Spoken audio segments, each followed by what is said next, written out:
कहानी यहीं खत्म। अब कभी किसी को कुछ पता नहीं चलेगा।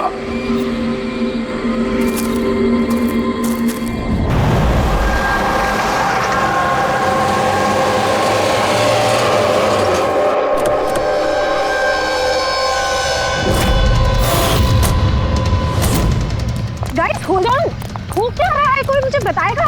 You guys don't understand. You know ना सिचुएशन क्या चल रही है। पापा और भाई दोनों फोन नहीं उठा रहे।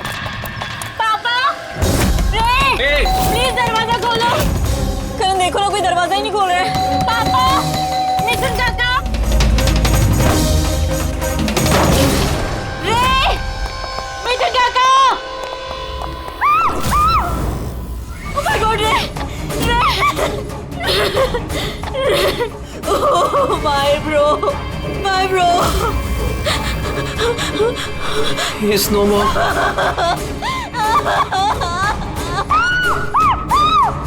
मिथुन काका,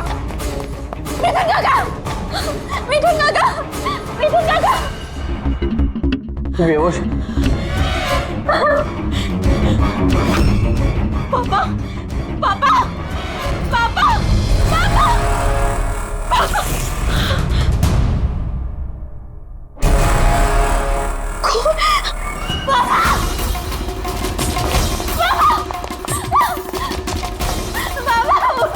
देखो ना जरा पापा को क्या। शीतल अंकल, शीतल प्लीज जल्दी डॉक्टर को बुलाओ कर। काम करने जा। आरा, पापा, आरा। Uncle don't. एम्बुलेंस को कॉल करो, एम्बुलेंस को कॉल करो अर्जेंट। शीतल, जब तुम वहां खंडाला में थी तब ये सब हुआ? हाँ जी सर, एक्चुअली वहाँ हमारी प्रॉपर्टी को लेके कुछ प्रॉब्लम्स चल रही थी, इसीलिए मैं और करण वहाँ गए थे। करण?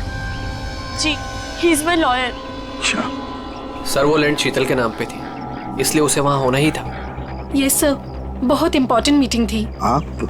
She is Tara, my assistant. हाँ तो शीतल, जब तुम खंडाला में जा रही थी तब घर पर सिर्फ तुम्हारे पिताजी कल्याण जी और तुम्हारा भाई रे और ये मिथुन था, है ना? हाँ सर, एक्चुअली करीब 8 साल पहले एक एक्सीडेंट हुआ था जिसमें पापा की आईसाइट चली गई। पापा देख नहीं सकते और मिथुन काका उनका अकेले ध्यान नहीं रख पाएंगे, इसलिए रे वो यहीं रुक गया। मुझे उन दोनों को अकेले छोड़ना ही नहीं चाहिए था।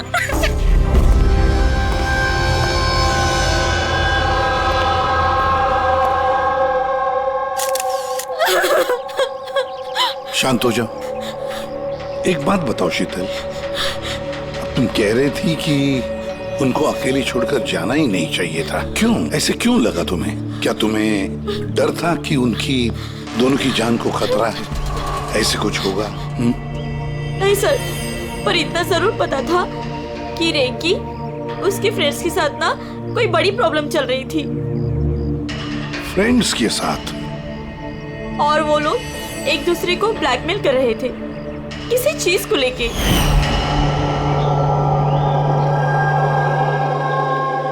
तू ऐसा हम लोग साथ कैसे कर सकता है? एक बार फिर से सोच ले रे, अगर यही तेरा फाइनल डिसीजन है तो जानता है कि क्या होगा। आई डोंट केयर, मैं तो सिर्फ सही टाइम का वेट कर रहा हूँ। पर अगर किसी को कुछ पता चल गया तो? तुम पागल हो गई हो क्या?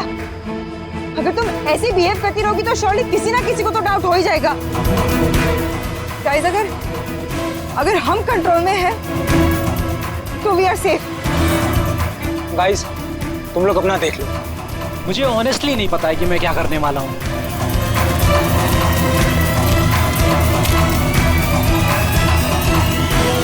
मुझे रे पे बिल्कुल भरोसा नहीं है। I can't trust him. अगर इसका मुंह खुला तो हम सब फंसेंगे, उससे पहले इसका मुंह बंद करना पड़ेगा। शीतल, जो भी तुम्हारे भाई के साथ हुआ उसका बहुत दुख होता है। I am so sorry. एक बार तुम्हारे पिताजी को होश आ जाए ना तो सारी बातें साफ हो जाएगी। वैसे मिथुन, कल रात तुम यहीं पर थे ना? क्या हुआ क्या, जरा ठीक से बताओ। शरीर पे कोई बड़ा घाव नहीं है, बस छोटी मोटी चोटें हैं, लेकिन हाँ फ्रैक्चर थोड़े ज्यादा है। समझ में नहीं आ रहा है इसकी मौत हुई कैसे।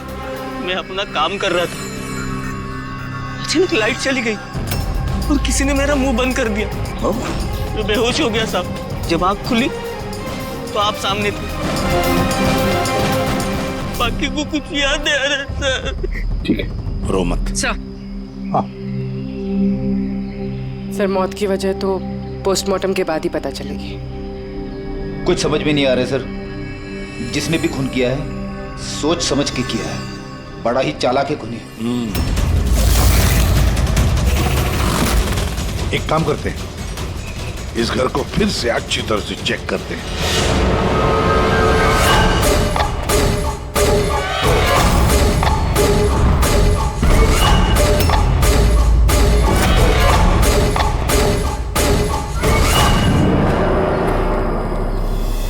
ग्लास तोड़कर अंदर घुसा है घर के अंदर।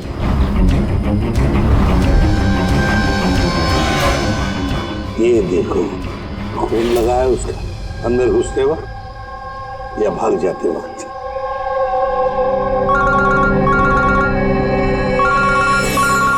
हेलो, एसीपी प्रद्युमन है। अच्छा, कल्याण जी को होश आ गया?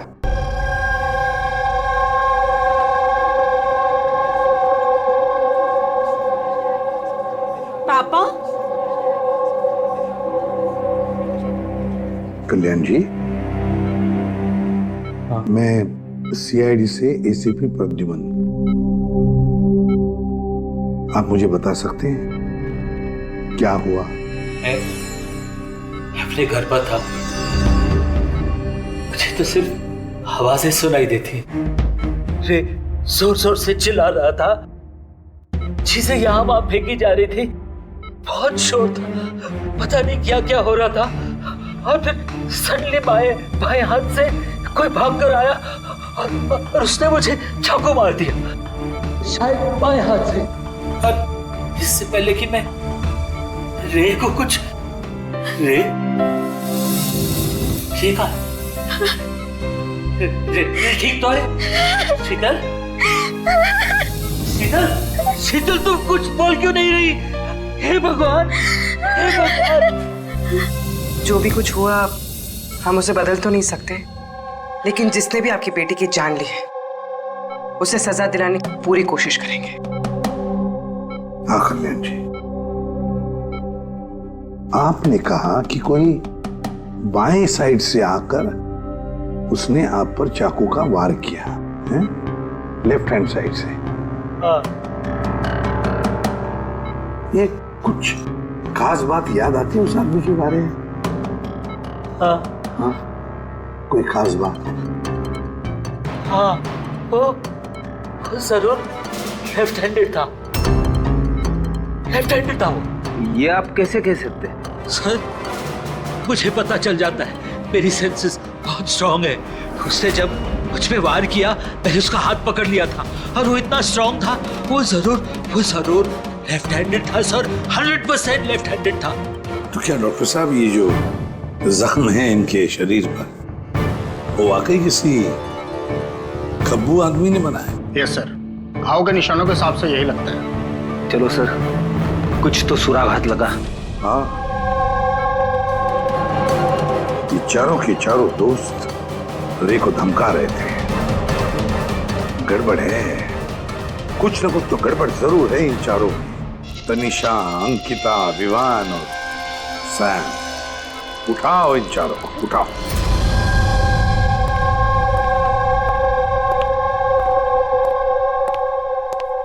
नमस्ते सर। आप? मैं सैम का फादर हूँ। पिछले 2 हफ्तों से सैम से मेरी कोई बातचीत नहीं हुई। अब मैं आपको कैसे बताऊं कि वो कहाँ पर है। मैंने उसको कई बार फोन किया लेकिन उसका फोन ही नहीं लग रहा। मैं तनिषा की माँ। अब उससे फोन करके मैं क्या पूछूं? कि तनिषा ने खुद मुझे कहा था कि वो अपनी हॉलीडे एक्सटेंड कर रही है। कुछ दिन वो फ्रांस में रहना चाहती है। और मैं अंकिता का भाई हूँ, just for name sec. Sir dad को बातों में फंसाकर 80% प्रॉपर्टी उसने अपने नाम पर कर ली। मैं क्यों फिक्र करूँ सर उसके बारे में? सर मैं अंकिता के बारे में कुछ नहीं जानता। हाँ sir, what I just know is sir वो 2 हफ्ते पहले दिल्ली गई हुई थी कुछ मार्शल आर्ट कैंप के लिए। जी सर मैं विवान का फ्रेंड। उसके डैड के पास इतना पैसा है कि वो घूमता रहता है। होगा कहीं हॉलीडे पे। मतलब ये चारों पिछले 2 हफ्तों से शहर से बाहर है और आप में से कोई भी उनके टच में नहीं है। ठीक है, थैंक यू वेरी मच। आप लोग जा सकते हैं। अगर जरूरत पड़े तो आप लोगों को हम फिर से बुला लेंगे। Thank you. जरा 1 मिनट,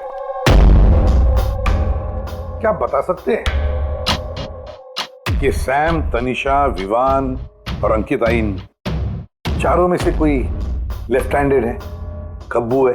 हाँ सर, मेरा बेटा सैम लेफ्टी है। अच्छा, क्यों सर? नहीं ऐसे ही ऐसे ही। हाँ, आप लोग जा सकते हैं। Thank you.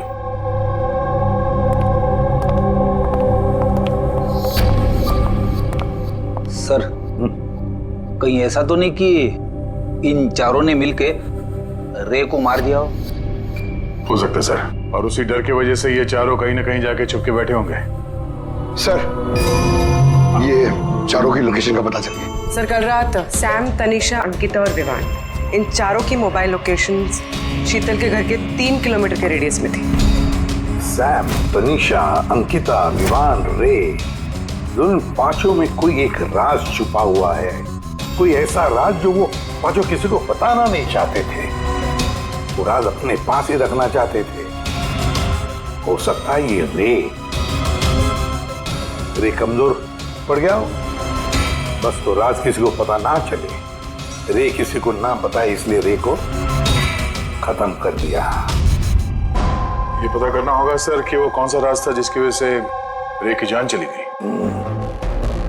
सर एक बात समझ में नहीं आ रही है, ये चारों फरार क्यों हो गए?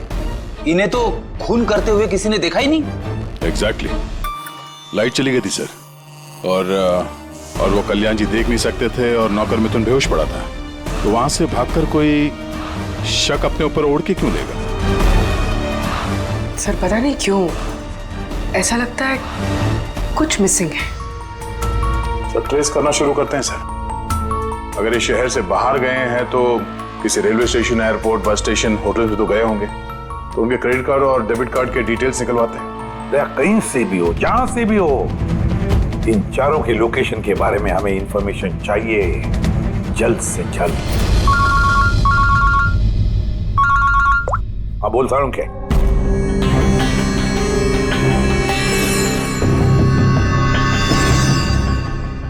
यार सारुण के तूने इस कंकाल पे ये रेड मार्क्स क्यों किए? बस ये समझाने के लिए कि इस रे की हड्डियों का कैसे चूरा बना है। ये देखो, ये रे की हड्डियों का एक्सरे। इस रे पर बहुत जबरदस्त ताकत के साथ वार किया गया। एक झटके में इसकी गर्दन की हड्डी टूट गई।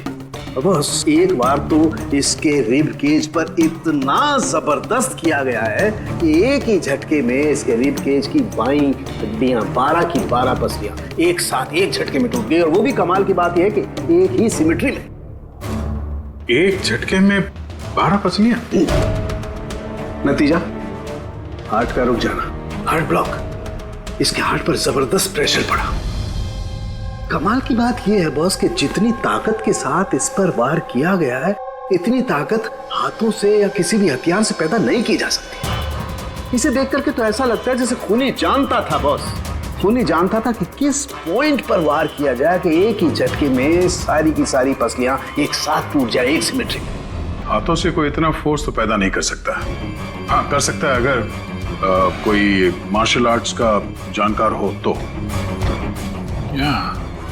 जैसे कुंग-फू, कराटे, ताइक्वांडो, इन सब में खास किस्म के मूव्स होते हैं जिससे इतना फोर्स पैदा किया जा सकता है। ये हो सकता है बॉस।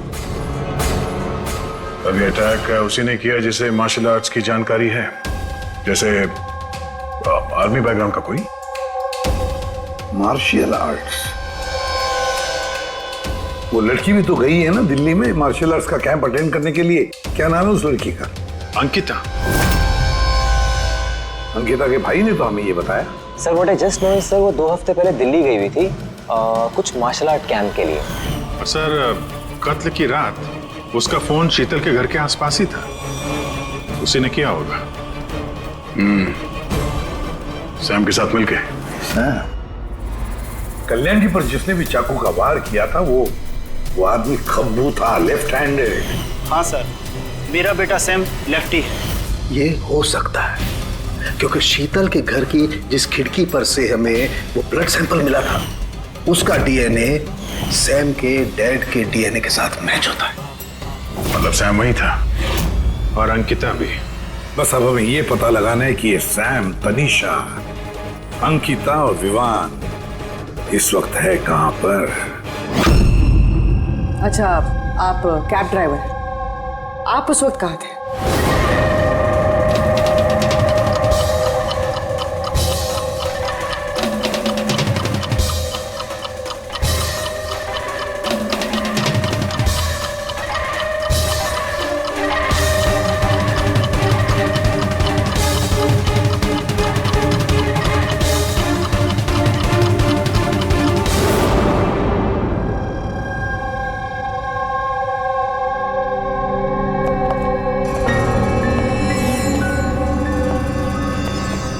क्या हुआ? सर, सैम एक टूरिस्ट टैक्सी लेकर पूना चला गया। टैक्सी ने जहाँ उसे ड्रॉप किया उसका एड्रेस थोड़ी देर में मिल जाएगा। सर पिछले 24 घंटे में ये तनीषा ने पंचगनी में अपना एटीएम कार्ड 3 बार यूज किया सर। ये अंकिता तो बड़ी अजीब है। दिसंबर 2017 में इसने बोरिवली के ज्वाला डी मार्केट से 5 सिम कार्ड खरीदे थे। हाँ सर, ये वही जगह है जहाँ पे यूज सिम कार्ड मिलते हैं। और सर ये सब के सब 10 दिसंबर 2017 को महाबलेश्वर गए थे और 14 दिसंबर को लौटे। सर इन्हें लग रहा था कि इन्हें कोई पकड़ेगा नहीं, लेकिन इनसे एक गलती हो। ये जो अंकिता है सर, इसने जो सिम कार्ड्स लिए थे उसकी लोकेशन हमें महाबलेश्वर से 15 किलोमीटर आगे हाउस होल्ड में मिली। हाँ, brilliant job, absolutely brilliant job. बस अब नाउ नो वेस्टिंग टाइम, हम टीम बनाते हैं और काम शुरू करते हैं।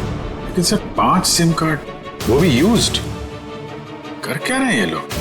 जो भी कर रहे हैं करने दो, पर पछताएंगे जरूर, बहुत पछताएंगे।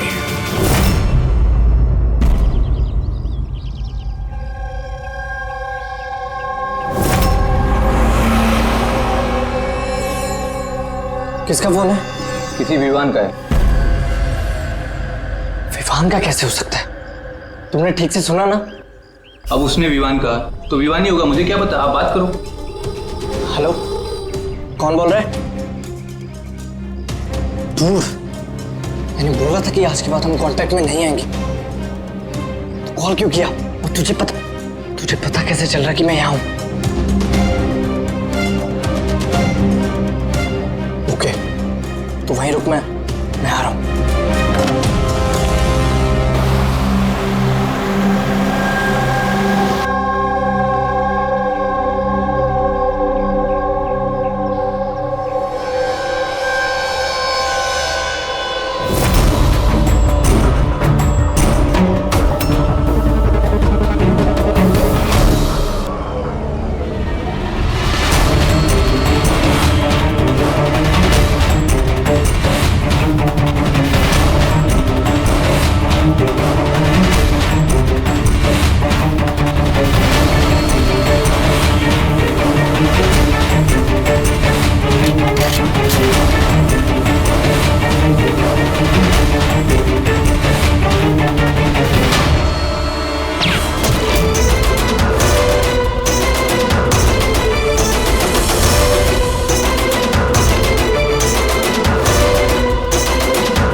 बीच रास्ते इसकी बॉडी मिली है सर। किसी ने दिन दहाड़े भरे मार्केट में गोली मारी।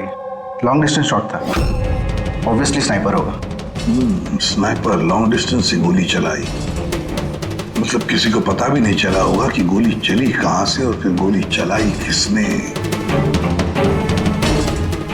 Anyway, thank you very much. Ji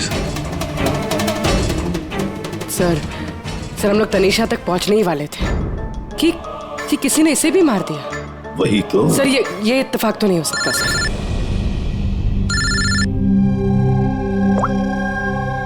hello, क्या? ठीक है। क्या हुआ? सर, पुणे पुलिस स्टेशन से फोन था, किसी ने सैम को मार दिया। What? Oh my God. Sir, वो जिस लॉज में रुका था उसी लॉज के पास। सर, ये जरूर विवान और अंकिता का ही काम है। ये कोई सीक्रेट है जिसे छुपाने के चक्कर में ये लोग आपस में एक दूसरे का खून कर रहे हैं।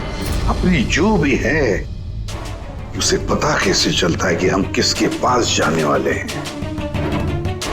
4 में से 2 बच गए हैं, विवान और अंकिता।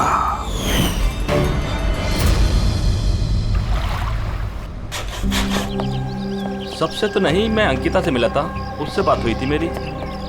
अंकिता से? जी। यही थी वो? हाँ, ये वही लड़की है, इसी ने मुझे पेमेंट दिया था, 2 दिन के 20,000 रुपए। 2 दिन के 20,000 वो मान गए? ऐसी क्या इमरजेंसी थी? अच्छा, उन 2 दिनों में आपने उनसे या उनके ग्रुप के बाकी लोगों से मिले थे? नहीं सर, मैं किसी से नहीं मिला। मैंने तो उस लड़की को ऑफर किया था कि हमारे पास कुक और क्लीनर दोनों हैं, लेकिन उस लड़की ने मना कर दिया कि मुझे कोई हेल्प नहीं चाहिए। तो उसने कहा कि आप 2 दिन के बाद आइए, जब हम यहाँ से चले जाएं। और 2 दिन के बाद जब मैं वापस आया तो यहाँ सब कुछ वैसा का वैसा ही था, कोई गंदगी नहीं, कोई कचरा नहीं, सब साफ सुथरा था एकदम। अच्छा, उसके बाद आपने ये जगह किसी और को दी? नहीं सर, हमें जगह का रिनोवेशन कराना था, इसके लिए हमने जगह बंद कर दी थी। आपके क्लीनर को जरा बुलाइए, उससे कुछ बातचीत करना चाहते हैं। मैं भेजता हूँ। बिना क्लीनर और बिना कुक के 2 दिन यहाँ पे रहे, कुछ ना कुछ तो खिचड़ी पकी रही थी यहाँ पे। कॉटेज की सफाई तुम ही करते हो? जी सर। चलो।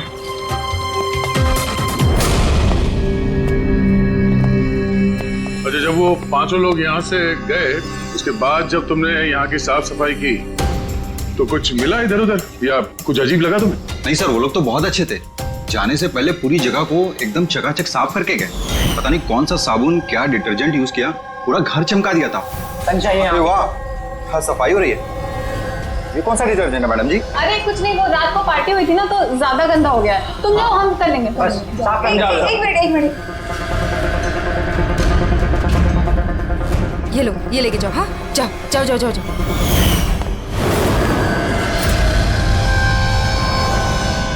बहुत महंगी है सर, मैंने तो पहनी नहीं कभी, वरना लोग कहते हैं चोरी की। महंगी तो है, पर फिलहाल ये महंगी घड़ी हमारे पास रहेगी। जी सर। आइए, आप लोग आइए।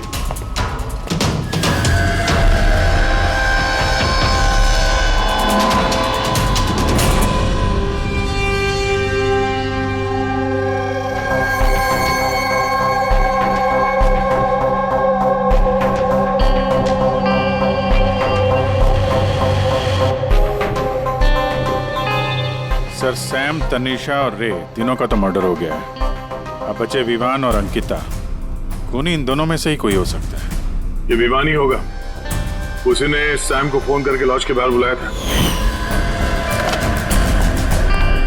तो जो भी हो, उसे पता कैसे चलता है कि हम कहाँ जाने वाले हैं? और जब भी हम वहां पहुंचते हैं तो उससे पहले ही वो वहां पहुंचकर फोन करके निकल जाता है। सैम किस लॉज में ठहरा है और तनीषा रोड पर कहाँ मिलेगी, ये सारी इंफॉर्मेशन तो हमारे पास थी ना, उन तक कैसे पहुंची? सर, शायद वो लोग एक दूसरे के कांटेक्ट में हो। नहीं पूर्वी, बिल्कुल नहीं, क्योंकि लॉज के मालिक ने बताया कि सैम को जब विवान का फोन आया तो सैम को झटका लग गया। मैंने बोला था कि आज के बाद हम कांटेक्ट में नहीं आएंगे। कॉल क्यों किया? बॉस, क्राइम सीन पर ये जो शोपीस मिला है, इस पर ऑक्सीजन प्रोड्यूसिंग डिटर्जेंट मिला है। इसे ऑक्सीजन प्रोड्यूसिंग डिटर्जेंट से साफ किया गया है। ये क्या है? फ्रेडी, एक ऐसा डिटर्जेंट होता है जिससे सारे के सारे एविडेंस एकदम साफ किए जा सकते हैं, खून के निशान तक। हमें कोई डीएनए नहीं मिल सकता। मतलब सर ये हॉलिडे होम में खून हुआ था? एग्जैक्टली। और हाँ, ये घड़ी, इस पर अलग अलग लोगों की उंगलियों के निशान तो हैं ही, साथ ही इस पे मुझे किसी का डीएनए भी मिला है। तो शायद रे इसी खून का पर्दाफाश करने वाला होगा। पूर्व एक काम करो, ब्यूरो में जाओ, खून की रिपोर्ट्स चेक करो, मिसिंग पर्सन्स की रिपोर्ट्स चेक करो, देखो किसी भी रिपोर्ट में इस घड़ी का जिक्र किया है क्या। यार इन 5 में से बचे हैं 2, विवान और अंकिता। अगर खूनी विवान या अंकिता को कांटेक्ट करना चाहे तो फिर वो जो 5 यूज्ड सिम कार्ड्स है ना, वो इनके पास होंगे। उन्हीं में से किसी नंबर पर वो फोन करेगा, है ना? वो नंबर ट्रैक करते हैं। सर, तनीषा का खून हुआ पंचगनी में, सैम का खून हुआ पुणे में। दोनों जगहें 100 किलोमीटर दूर, जबकि खून हुए सेम टाइम पे। और एक ही टाइम पे कोई 2 जगहों पे कैसे हो सकता है सर? कोई तो है जो इस प्लान में शामिल है। मान लिया गया कि कोई और है इस खूनी के साथ। एक बार ये विवान और अंकिता हमारे पंजे में आ जाए ना, तब सारे सवालों का जवाब मिल जाएगा। एक काम करो अभिजीत, साइबर डिवीजन से एक हैकर को बुला लो।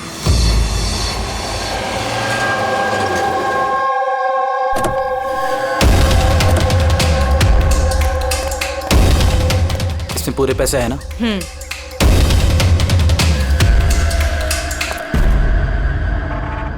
एक मिसिंग रिपोर्ट तो दर्ज हुई है जिसमें इस घड़ी के बारे में लिखा हुआ है।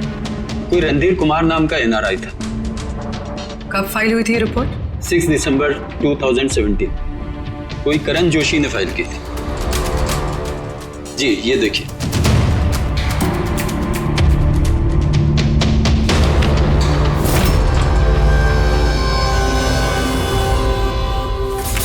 Thank you.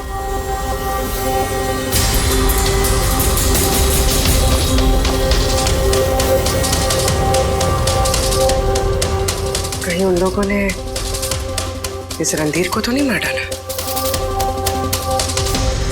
और कहीं ये करण रणधीर की मौत का बदला तो नहीं ले रहा? करण? जी, he is my lawyer.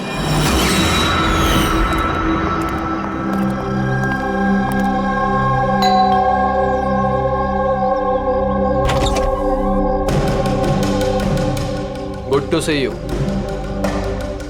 I hope इसमें पैसे पूरे हो गए। हाँ, पूरे पैसे हैं। आओ अंदर। देखो, हम लोग जहां भी जाते हैं उससे पहले खूनी को कैसे पता चल जाता है? मे बी आप लोगों की लोकेशन कोई ट्रैक कर रहा था। You mean GPS tracker? जी। Cell phone? Yes sir. एक काम करो, हमारे सेल फोन चेक करो।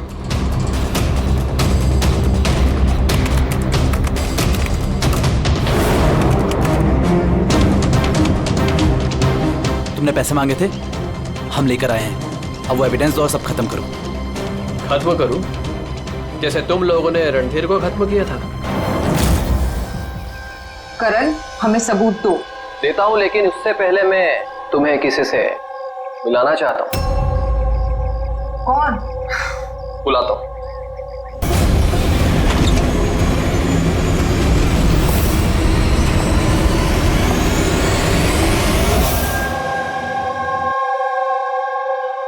सर देखिए, आप लोगों के फोन हैक्ड हैं। व्हाट? हैक्ड? पर कैसे? आपके फोन में हिडन स्पाईवेयर है जिससे आपके सारे ईमेल्स, कॉल, मैसेजेस, सब चीजों को ट्रैक किया जा रहा था। लेकिन हमारे फोन हैक कौन कर सकता है और कब किए होंगे? फोन तो ज्यादातर हमारे साथ ही रहते हैं। एक minute Abhijit, I see you. हमारे फोन्स को उसी वक्त उसने हैक किया है। और अभिजीत सर, दया सर, आप दोनों के फोन को शायद उसने एसीपी सर के फोन से हैक कर दिया होगा।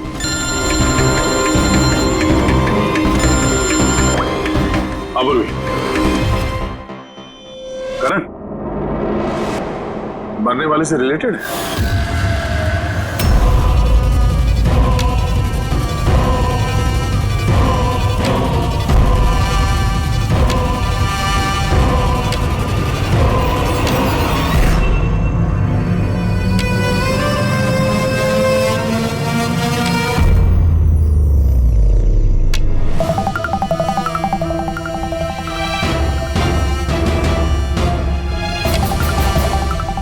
जो सजा रणधीर तुम लोगों को देने वाला था, अब हम तुम्हें देंगे। जैसे सैम,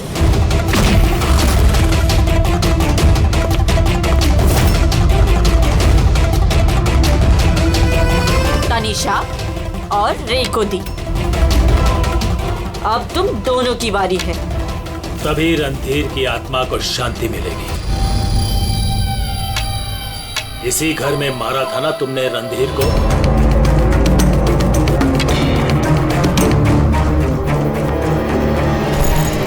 करण,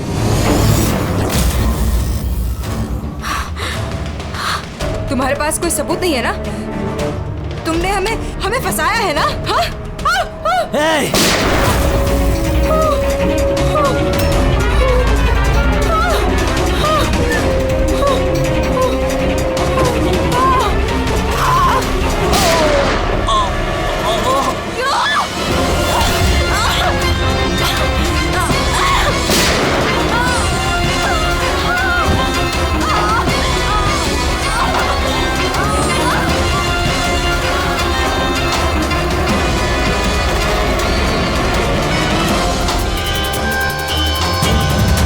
तुम्हें क्या मालूम? तुम तो देख भी नहीं सकते, पर मानना तो पड़ेगा। बस यही प्रॉब्लम है आजकल के तुम जैसे नौजवानों की। बहुत जल्दी होती है तुम जैसे आजकल के नौजवानों को किसी भी नतीजे पे पहुंचने के लिए। ये पकड़ो। कौन कहता है कि तुम्हें देखने के लिए मुझे नजरों की जरूरत है?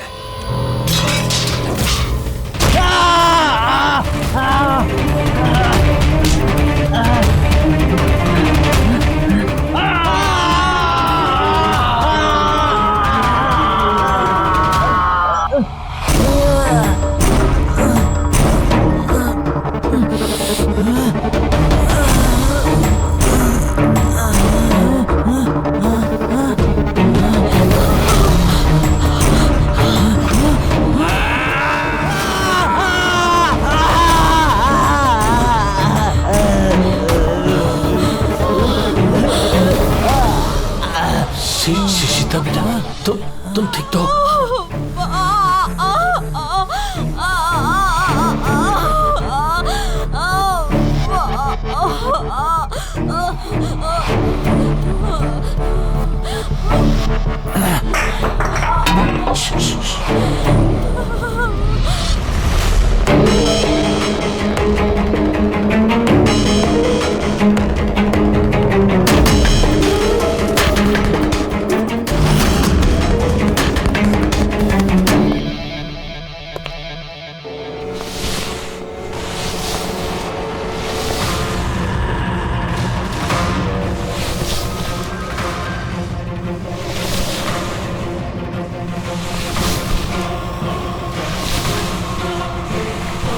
बरसों से मैं स्पेशल फोर्सेस में था। दुश्मनों को तो मैं चुटकी भर में सूंघ कर निकाल देता था। फिर तुम तो बच्चे हो।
बताओ उसको।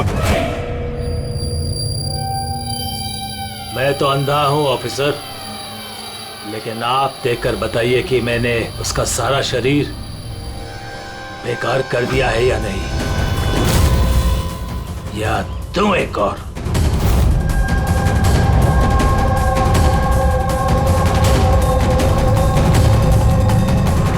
शीतल, रणधीर तुम्हारा भाई था और कल्याण जी रणधीर तुम्हारा बेटा है ना, और ये सब करने के लिए तुमने सीआईडी का इस्तेमाल किया, क्यों? सही समझा आपने। रणधीर शीतल का भाई था और मेरा बेटा। यानी रे का भाई? नहीं, रे मेरा बेटा नहीं था, उसे तो सिर्फ मैंने इस्तेमाल किया था। हमें गुमराह करने के लिए, ताकि हम विवान, अंकिता और सैम तनीषा के पीछे लग जाए और उन्हें सजा दिलाए, ताकि आपका बदला पूरा हो सके। हम उसे मारना नहीं चाहते थे। रणधीर एक्सचेंज प्रोग्राम का स्टूडेंट था, एकदम सीधा लेकिन बहुत पैसे वाला। अंकिता हमेशा से ही एक हाई फाई लाइफ जीना चाहती थी, उसी ने ये प्लान बनाया और रणधीर को किडनैप करके उससे पैसे मांगने का। कितना रैंसम मांगा था तुम लोगों ने? 5 करोड़। फिर भी मार दिया तुमने उसे। रणधीर भाग रहा था, अंकिता को गुस्सा आया और उस 1 सेकंड के नॉनसेंसपन में उसने उसे मार दिया और हम सब घबरा गए, कुछ समझ नहीं आई कि क्या करें, तो उसकी बॉडी लेकर हमने लेक में डाल दिया।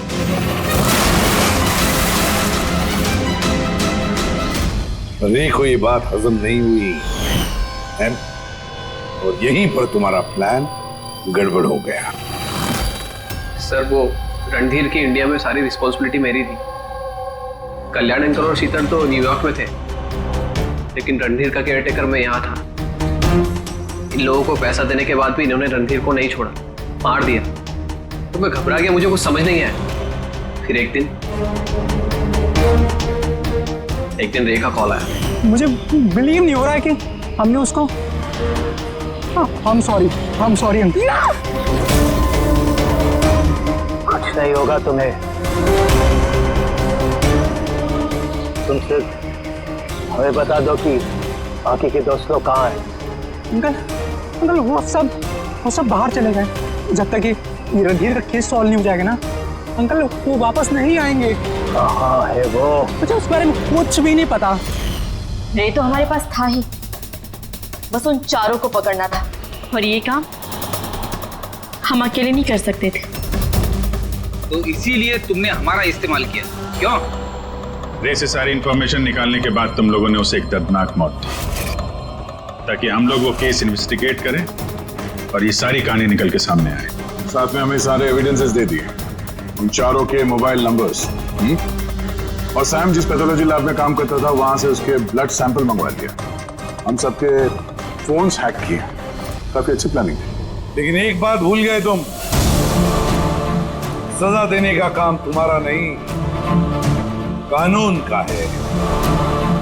रणधीर की मौत का बदला तो तुमने ले लिया, लेकिन सजा अपने आप को दी है, अपने आप को।